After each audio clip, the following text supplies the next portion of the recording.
Messieurs, dames, servantes, demoiselles, très heureux de vous retrouver pour une nouvelle vidéo. 30 ans qu'il l'attendait, 30 longues années de disette. L'attente a été véritablement longue.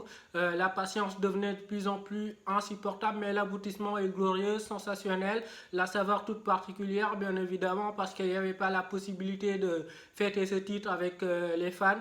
Mais quand on a attendu si longtemps, quand on est passé à côté, à deux doigts de l'annulation de la Premier League. Souvenez-vous, quand la pandémie est survenue, on a eu énormément de supputations, énormément de pronostics, énormément de spéculations. Il y a un moment où on parlait d'annulation du titre, mais finalement, bien heureusement pour le football, on a repris. Et quand on voit un peu l'effusion de joie avec laquelle joueurs, entraîneurs, staff technique ont fait ce titre, on se dit que véritablement le plus important c'était de décrocher ce titre, de le soulever 30 ans après. On va dire que cette saison, Liverpool a marché littéralement sur la Premier League. Ils ont écrasé tout de façon expéditive. Moi, je vais faire un peu le parallèle avec l'athlétisme.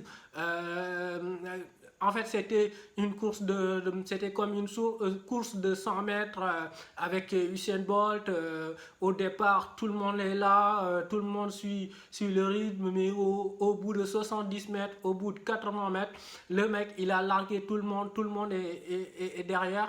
Et on sait véritablement qu'au bout, Usain Bolt va être champion et va gagner la course. C'était absolument la même chose avec Liverpool. Au bout de 27 journées, ils avaient 79 points sur 81. Ils avaient pulvérisé tous les records.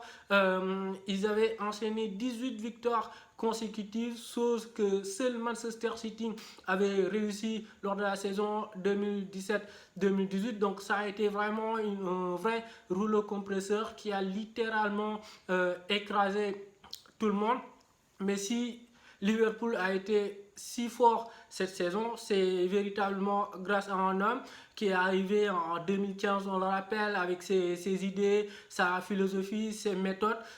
Ses débuts n'étaient pas trop fameux, notamment en termes de résultats, parce que sa philosophie de jeu exige énormément d'efforts, demande énormément d'énergie, ça demande une débauche d'énergie incroyable, une intensité monstrueuse, que ce soit à l'entraînement ou dans les matchs. Je pense que quand il arrive, il y a énormément de blessés et qu'il n'avait pas forcément les joueurs pour pratiquer le type de football qu'il voulait mettre en place, parce que quand il arrive, il y avait des Nathaniel Klein, il y avait des Sacco, des Lucas Leiva, Joe Allen comment dire, Luis Alberto Benteke, etc., etc.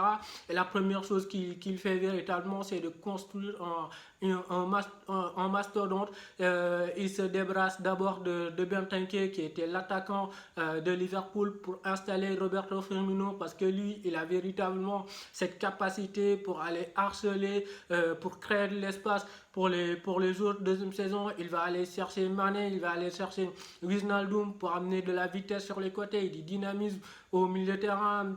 Troisième saison, 2017-2018, il va chercher Mohamed Salah, Robertson. Mohamed Salah, sa saison 2018, 32 buts, on ne vous la raconte pas vraiment. Et puis 2019, il sait qu'il n'a pas une bonne défense, il va aller chercher Virgil van Dijk, peu importe le prix que ça va lui coûter. 2020, il sait qu'il avait perdu l'année précédente la Ligue des Champions, parce qu'il avait un gardien de but qui lui a coûté la finale. Il va chercher Alisson Becker, peu importe le prix que ça lui coûte. Et petit à petit, il a construit une équipe qui était équilibrée, solide défensivement et prolifique offensivement. Ok, jusque-là, on est d'accord, construction de l'effectif qui a été assez intelligent. Mais comment ne pas parler de l'homme, de son charisme, de sa carrure, un homme vraiment charismatique, déjà ce sourire qui est légendaire, qui est absolument contagieux. Quand on voit Jürgen Klopp et qu'on le voit sourire, on a tout de suite envie de rigoler avec lui. L'exubérance sur le banc de tous, parce que c'est quelqu'un qui vit véritablement le match, il ne le subit pas, il le vit. sa proximité avec les joueurs, c'est véritablement un papa pour tous les joueurs. On le voit très proche avec les joueurs, leur faire des tapes amicales, leur prendre dans ses bras, évidemment. Ouais, c'est un entraîneur qui insuffle quelque chose, c'est un entraîneur qui fait ce qu'on appelle la calinothérapie. Et ça, quand vous êtes joueur et que vous avez un entraîneur qui vous donne autant d'amour, vous avez juste envie de le lui rendre au centuple, évidemment, sur le terrain. Et moi, ce qui m'a le plus bluffé cette saison avec Liverpool, c'est qu'ils ont progressé sur trois aspects et ça m'a beaucoup marqué, c'est-à-dire dans la gestion des temps forts et des temps faibles, dans la gestion des événements évidemment, et troisièmement, dans la progression sur attaque placée, et on va commencer par ça, c'est-à-dire que Liverpool, on les connaissait, c'était une équipe qui était ultra dévastatrice sur transition rapide, sur deux, trois passes, ils étaient capables de mettre sur orbite un attaquant qui était tout de suite face au gardien de but en situation de marquer un but, parce qu'évidemment, on avait des joueurs derrière qui ont une qualité de jeu long qui est extraordinaire. Je pense notamment à Virgil van Dijk et à Anderson. Combien de fois on a vu cette saison sur une passe, ils sont capables d'éliminer deux lignes de pression, d'éliminer énormément de joueurs véritablement et mettre en situation de but Mohamed Salah, Sadio Mane ou Firmino, ça dépendait.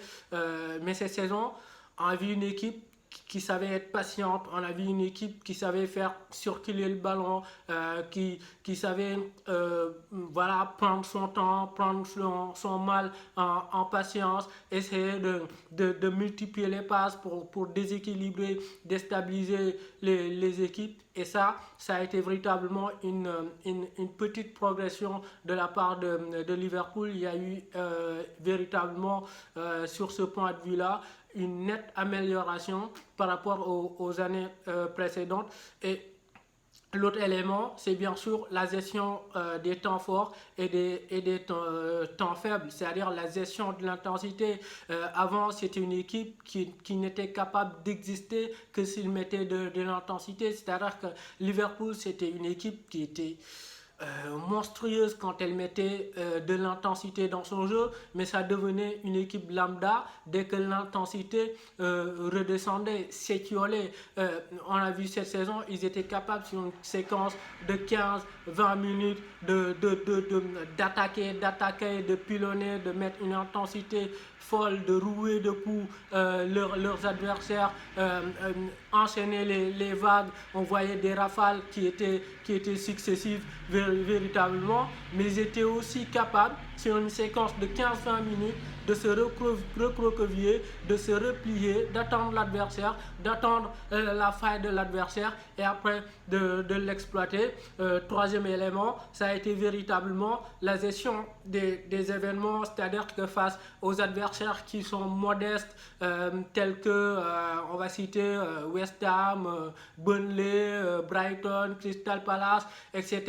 Ils étaient en mode sobre, gagner sans trop forcer leur talent. On les a vus énormément de fois gagner rigrac, mais dès que le niveau s'est élevé, dès qu'il y avait un grand rendez-vous, là par contre, ils sortaient le costume des grands soirs, costume, cravate, ils se mettaient en mode vraiment grand match de Premier League, ils mettaient une intensité qui était incroyable. Je me souviens, souvenez-vous le match face à City, souvenez-vous le match face à Leicester, ça a été le match qui m'a le plus marqué parce que quand ils arrivent, avant, ils avaient fait un voyage du côté de Doha pour jouer la Coupe du Monde des clubs. Quand ils arrivent pour jouer ce match, on se dit non, ils vont être essoufflés, ils vont être éreintés. Ça a été un voyage trop épuisant.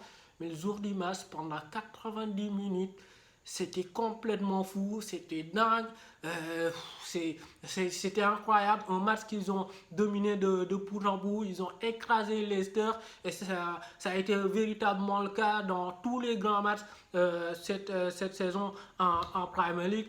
Et quand on revient un peu aux individualités qui ont été de véritables artisans aussi de ce sacre, Alisson Becker, monstrueux sur sa ligne, et aussi il a un ZP qui est extraordinaire. Souvenez-vous cette passe qu'il fait à Mohamed Salah face à Manchester United à la dernière minute de jeu, une passe décisive véritablement. Virgil van Dijk, le commandeur, pour faire simple, comme l'appelle Stéphane Guy, les deux latéraux qui sont pour moi les poumons de cette équipe, parce qu'on ne le dit pas assez, l'animation offensive de Liverpool repose en grande partie sur l'influence des latéraux, parce qu'on joue énormément sur les côtés. Il y a une utilisation, on va dire, à outrance de la largeur du côté de Liverpool. On écarte,